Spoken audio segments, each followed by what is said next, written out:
Hi, I'm Kyle Schmidt, 17-year law enforcement veteran, competition shooter, and a firearms instructor.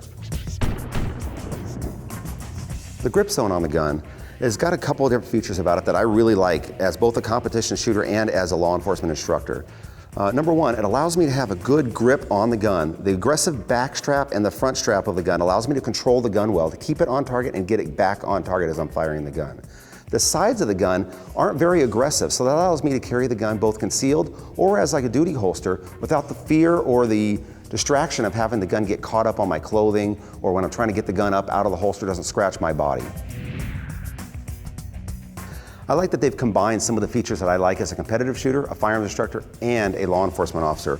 For instance, the sighting system here is kind of a combination of both, right? It's got the low profile combat rear sight, but it also has the fiber optic front sight that as a competition shooter that I really appreciate. That fiber optic front sight allows me to identify where the front sight is in that rear sight instantaneously. It really kind of glows and beacons to you, say, okay, the front sight is acceptable now, I can start working the trigger.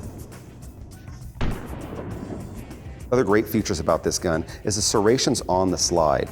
It allows the shooter to be able to grab onto the slide and not have their hands slip everywhere. For instance, if you're loading the gun, reloading the gun, or clearing a malfunction, maybe you had some bad ammunition or you pushed the gun up against something and did not allow the slide to work properly, it allows you to grab onto the slide and be able to operate it without the fear that your hand might slip off. This gun also has an ambidextrous magazine release. As a law enforcement trainer, I run into a lot of people that are left-handed shooters. This thing is a huge deal for them. They don't have to use their trigger finger to eject the magazine when they're reloading the gun or ejecting an empty magazine. There are 3 safety systems on this gun that prevent it from firing unless the shooter actually presses the trigger. The first is the grip safety. The other one is the trigger safety. Unless those 2 levers are actually depressed, you can't fire the gun.